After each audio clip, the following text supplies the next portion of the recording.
communiquer très largement autour de la marque employeur ou autour de la marque justement pour attirer les meilleurs candidats et les meilleurs profils.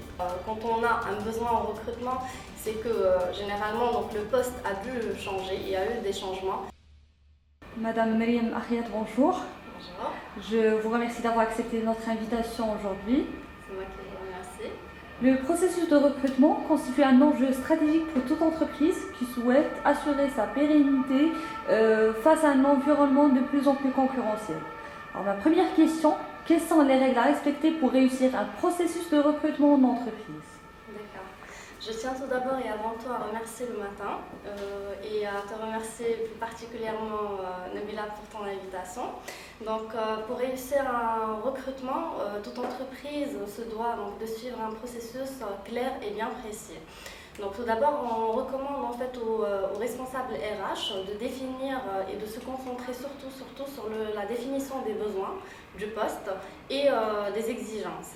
Donc, par la suite, on passe à la rédaction de l'offre d'emploi et bien sûr à la publication de cette offre. Donc, généralement, on ne recommande pas systématiquement donc, les entreprises à passer à travers des job boards ou des cabinets de recrutement ou des sites spécialisés pour la publication de l'offre d'emploi. Mais par contre, nous avons remarqué donc, de meilleurs résultats en utilisant justement les job boards ou les cabinets de recrutement. Donc, une fois une shortlist réalisée, les entretiens des candidats sélectionnés peuvent commencer. Donc, généralement, on commence par un entretien RH et par la suite un entretien avec les opérationnels ou avec la direction. Donc, on recommande bien sûr vivement donc, de passer des tests techniques et des tests de personnalité pour les personnes, pour les profils qui ont postulé à cette offre d'emploi. Donc pour les postulants, il faut toujours et systématiquement faire passer des tests pour ne pas se tromper. Donc juste après, l'équipe recrutement avec la direction décide du profil qui va prendre le poste. Donc, par la suite, bien sûr, arrive la partie ou l'étape de l'intégration qui est une étape donc, très importante et très primordiale par rapport au profil qui va prendre et occuper le poste. Donc, en résumé, les étapes clés pour réussir un processus de recrutement sont tout d'abord l'anticipation et la définition du besoin, et par la suite donc, un choix judicieux des candidats, et finalement bien sûr l'étape de l'intégration. Car il ne faut pas oublier que donc, le coût caché derrière pour une entreprise justement, c'est l'adaptation du candidat au niveau du poste par la suite. Trouver la perle rare est donc l'objectif de tous les responsables RH. Comment faut-il y procéder? La perle rare. Notre premier conseil pour trouver la perle rare est justement d'élaborer un projet de recrutement clair et bien précis. Donc tout d'abord, il faut se concentrer sur la définition du besoin et par la suite donc, en parler à vos salariés, à vos collaborateurs, utiliser les carnets d'adresses et autres pour maximiser en fait la recherche et le sourcing pour trouver le bon profil qui correspond au poste. Donc, deuxièmement, c'est toucher justement davantage de candidats en recherche active ou en veille.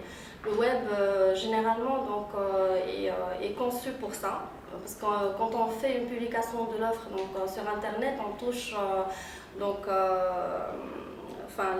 les offres d'emploi justement peuvent être vues partout dans le monde et donc tout le monde peut postuler à cette offre partout dans le globe. Et troisièmement et finalement bien sûr c'est communiquer très largement autour de la marque employeur ou autour de la marque justement pour attirer les meilleurs candidats et les meilleurs profils. Quelles sont donc les erreurs à éviter dans un processus de recrutement? Donc au niveau d'un processus d'un recrutement, les erreurs à éviter sont généralement essayer de ne pas reprendre et de copier et coller une description de poste qu'on a déjà utilisée, parce que généralement quand on a un besoin en recrutement, c'est que généralement le poste a dû changer, il y a eu des changements.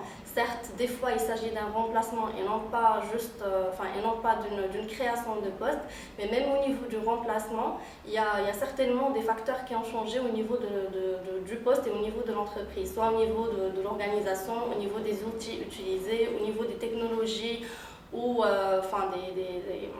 des matériels avec lesquels on travaille. Donc automatiquement, on est censé reprendre la description du poste et donc bien sûr faire une publication de l'offre dépendamment de cette nouvelle description du poste.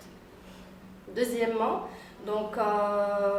c'est faire justement l'impasse sur l'évaluation par téléphone. L'évaluation par téléphone est très importante du moment où elle nous permet en fait de minimiser certains candidats qui postulent généralement à une offre d'emploi et qui ne correspondent pas forcément à l'offre bien précise. Donc des fois on trouve des CV qui sont très très riches en informations et après quand on fait venir le candidat on est un peu déçu de la part, de par sa communication, de par ses expériences, de par ses compétences. Donc automatiquement il ne faut pas négliger l'étape des entretiens téléphoniques.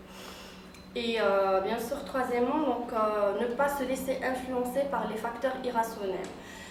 Quand je parle de facteurs irrationnels, c'est généralement le fait que par exemple ce candidat a fait la même école que vous ou c'est votre voisin, c'est quelqu'un que vous connaissez de par votre entourage et qui n'a pas forcément bien sûr les mêmes compétences que vous pour occuper ce poste. Et en dernier lieu, je dirais plutôt le fait de se laisser aveugler par la personnalité ou la sympathie d'un profil. Il faut toujours se baser sur des tests, sur des fiches bien précises concernant la partie, utiliser justement des grilles standards pour essayer d'évaluer le maximum possible le candidat en restant objectif, pour ne pas se laisser influencer par ses points forts et oublier et négliger ses points faibles. Quels sont vos conseils pour les responsables RH qui regardent cette vidéo? D'accord. Concernant justement les conseils, le recrutement est un enjeu majeur pour l'entreprise. Donc c'est un acte à réaliser avec beaucoup de méthodologie, beaucoup de rigueur. Pour ne pas, il ne faut jamais sous-estimer aucune étape du processus de recrutement. Et surtout, la dernière étape qui est l'étape de l'intégration et de la formation du candidat. Et bien sûr, il faut s'ouvrir sur l'ensemble des médias RH et rester ouvert pour essayer de maximiser les chances de trouver le meilleur candidat qui correspond au poste.